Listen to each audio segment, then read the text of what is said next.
제가 올 당시에는 950만 원이었어요. 지금은 벌써 6년이 흘렀잖아요. 3천만 원이라고 하더라고요. 아, 저렇게 천벌 받아라. 막 엄청 나쁜 거죠. 어떻게 사람을 갖고 장난을 쳐요, 진짜로.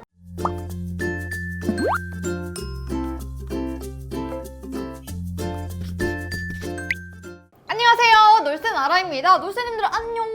아, 하나원 기수. 맞아요. 그럼요. 하나원이 한 몇 년에 지어진지는 잘 모르겠어요. 근데 하나원 기수가 1년에 한 12개 기수씩 나와요. 근데 저는 197기거든요. 엄청나게 신세대 탈북인인 거죠. 왜냐면 지금 200 몇 기거든요. 심지어 하나원 1기도 없는 사람이 있어요. 하나원이 세워지기도 전에 탈북한 사람들이 있기 때문에 저는 197기면 완전 최신인 거죠. 강유 오빠가 226기라고 하더라고요.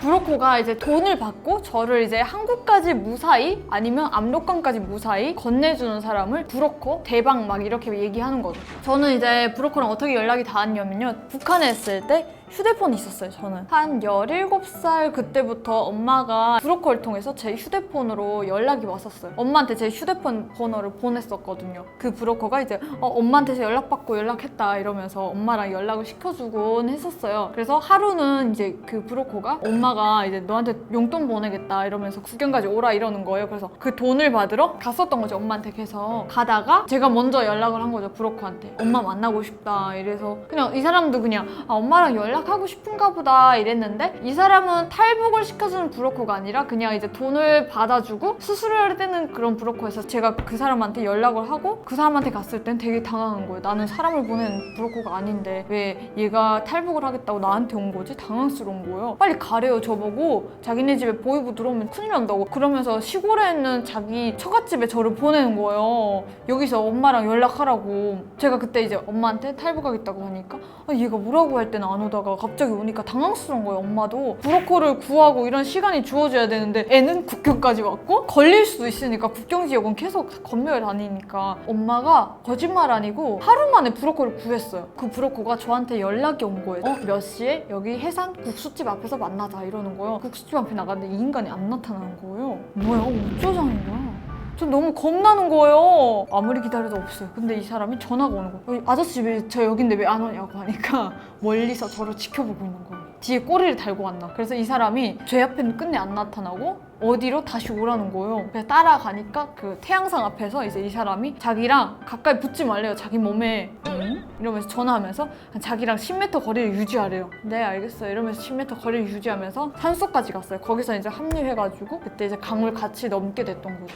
맞아요. 북한에 도청을 다 하긴 해요. 그래서 막 강을 넘겨주거나 탈북하겠다 막 이런 말은 못해요. 엄마 그냥 엄마한테 가고 싶다 막 이렇게 얘기를 해야 되지. 엄마 나 왔는데 그냥 탈북하고 싶고 나만 가고 싶고 이런 말을 하면 안 돼요. 그리고 전화할 때 그리고 그런 말도 안 돼요.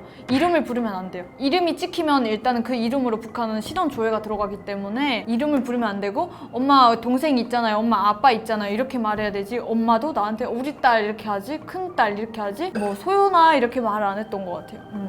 어떻게 보면 이 사람이 전문 직종인 거죠. 하는 일이 없이 이것만 하는 사람들도 있고 직업이 있고 또 부업을 하시는 분들도 있는데 보통 이게 탈북하고 탈북시키고 이게 막 주기적이지 않잖아요. 그러다 보니까 부업으로 삼는 분들도 있고 또 어떤 분들은 정말 떼돈 벌기 위해서 전문직으로 하시는 분들도 있어요. 왜냐면 이걸로 집을 사기도 하고 아니면 온 가족이 다 먹고 살고 편하게 살고 이러거든요. 한 번 넘겨줄 때 그래도 한 몇백만 원씩은 챙기니까 한국 돈 기준 엄청나게 부자인 거죠. 한 대여섯 명만 넘겨줘도 집 한 채는 너꾼이 사는 건데.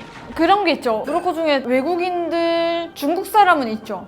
보통 이제 최고의 큰 브로커는요, 대한민국에 있는 탈북하신 분들이 제일 큰 대머리를 잡고 있고요. 그리고 북한의 브로커는 압록강을 넘겨주는 게 임무인 브로커가 있어요. 그리고 압록강에서 또 중국으로 이렇게 넘겨주는 브로커가 한 여러 명이 돼요. 중국 사람, 북한 사람 이렇게 나뉘는 것 같아요. 한국 사람은 없는 것 같아요. 외국인들도 없고요. 왜냐하면 그 지형을 잘 알고 있고 북한 사람에 대해서도 잘 알고 있는 사람이어야 돼요. 그래서 조선족 분들이나 아니면 북한 분들이 되게 브로커를 많이 하시는 거죠. 탈북을 경험해보신 분들은 그 사람의 힘듦이나 그리고 그 노선에 대해서 잘 알고 있으니까 그런 분들이 브로커를 많이 하는 것 같아요. 제가 올 당시에는 950만 원이었어요. 지금은 벌써 6년이 흘렀잖아요. 3천만 원이라고 하더라고요. 3천만 원에 2명만 데려오면 6천만 원이에요. 3천만 원이면 솔직히 SUV 한 대 값이에요. 정말 엄청난 가격인데요. 제가 올 당시에도 950만 원에 제 용돈 50만 원까지 해서 1000만 원이었는데 저 같은 경우에는 엄마가 먼저 탈북을 하셔서 엄마가 그 돈을 버셨던 건 아니에요. 저희 엄마도 은행에서 대출을 받아서 저를 데려오셨던 거고 지금 대출 다 갚으셨고 보통 이제 탈북하신 분들은 그래서 브로커 비용을 안 드리려고 교회를 통해서 오시는 분들도 많아요. 목사님들은 다 무료로 데려오시니까. 근데 그 시간이 걸릴 수도 있고 집단 탈북이다 보니까 잡힐 가능성이 높아요. 그래서 안전하게 이제 개인 브로커를 쓰는 이유도 있긴 하는데요. 어떻게 보면 엄마가 개인 브로커를 비싸긴 하지만 그래도 우리 딸을 안전하게 데려오고 싶다 이래서 그렇게 썼던 거죠.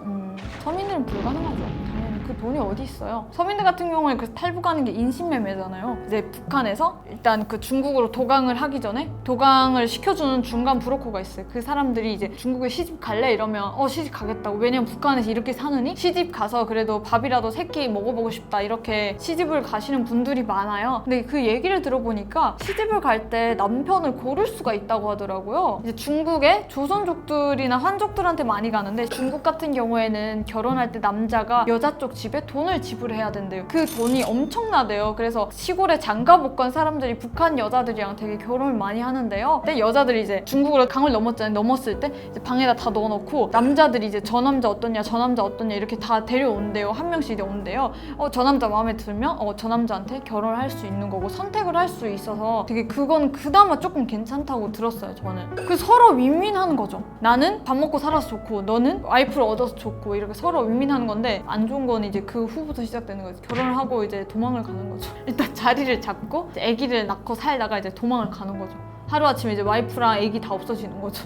사기꾼이 대부분이죠. 얘네는 그냥 입으로 벌어먹고 사는 애들이기 때문에요. 한국 브로커들은 솔직히 이제 거짓말을 못해 사기를. 왜냐면 한국을 사기치면 큰일 나잖아요. 북한에서는 사기가 그냥 전범이에요 정말로. 왜냐면 초반에 어디가 사소를 하겠어요. 내가 탈북하다가 이렇게 브로커를 구했는데 얘가 사기쳤어요. 둘 다 그냥 거의부행으로 가는 거죠. 손잡고. 저도 이제 탈북을 할 때 제가 입고 온 옷가지나 휴대폰이 있었을 거잖아요. 그걸 이제 국경에서 브로커한테 이거 어떻게 할까요? 이러니까 이걸 이제 내가 소포에다 사서 나라시 집에 보내주겠다 해서 정말요? 저는 이제 못 믿고 그런 게 없어요. 네 감사합니다 이렇게 하고 부탁을 했어요. 근데 이 사람이 저희 집에 안 보냈어요. 제가 도착을 해서 연락을 해보니까 아빠한테 물어봤어요. 받은 게 없다. 안 왔대요. 420불짜리 휴대폰 스마트폰이었거든요. 아리랑 스마트폰. 그거랑 가방도 엄청 비쌌어요. 중국 돈 300위안? 위에 입은 핑크 티만 해도 100달러짜리였어요. 이걸 얘가 다 먹어치운 거예요. 정말 천벌 받아라 막. 제가 와서 머릿속에 까먹지 않고 집 주소 다 적어놨잖아요. 제가 나중에도 언제든 복수하고 싶어서 이름까지 딱 기억했어요. 아직까지 근데 그 이름이 기억하는 거예요. 알아요? 왜냐면 그때 당시 엄청 열받았거든요. 그걸 다 팔아도 500불은 넘거든요? 북한에서 500불이면요 정말 창고집 하나 살 수 있는 돈이에요. 엄청 나쁜 거죠. 어떻게 사람을 갖고 장난을 쳐요 진짜로. 엄마가 이 새끼는 하늘 그냥 벼락 맞은 새끼라고 엄마랑 같이 이제 연락을 하니까 연락이 안 되는 거. 휴대폰에 유심칩을 다 갈아버린 거예요. 얼마나 나빠요. 사람이 어떻게 사람 갖고 장난을 쳐요. 북한 브로커들을 믿을 수 없는 게 이거예요. 북한에 있는 브로커들은 믿으면 안 돼요. 그래서 저희 엄마도 믿지 못하기 때문에 우리 딸이 한국까지 다 오면 나머지 금액을 다 지불하겠다 이렇게 됐었어요. 압록강까지 넘겨주는 건 200만 원이었어요. 넘겨주면서 오면서 계속 돈이 지불이 되는 거예요. 오는 데 따라서. 왜냐하면 얘가 1000만 원 다 줬는데 1000만 원도 먹고 얘를 인신매매로 팔아넘겨. 이러면 그냥 우리 엄마는 어디 가서 땅 치고 우는 거예요. 큰일 나기 때문에 돈을 중간중간 지불했던 거죠. 그럼요. 보이부 다 끼고 하니까. 이 사람들 같은 경우에는 조금 위험 수당이 높잖아요.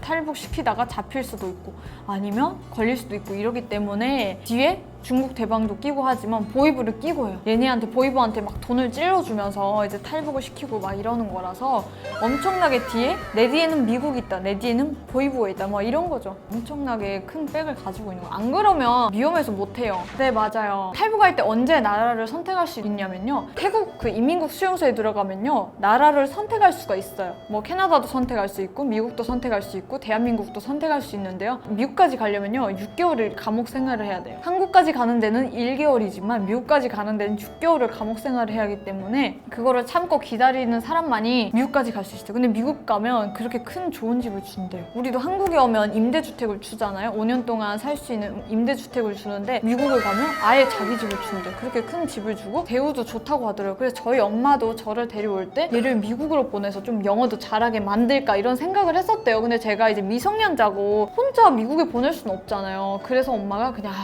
내 있는데 데려오자 이런 생각을 했었다고 하더라고요. 네, 여러분 제가 오늘은요 탈북을 할 때 아주 중요한 브로커들에 대해서 좀 이야기 나눠보았는데요. 제 동생도 와야 되니까 브로커에 대한 제 마음은 늘 감사하고 좋은 것 같아요. 그럼요.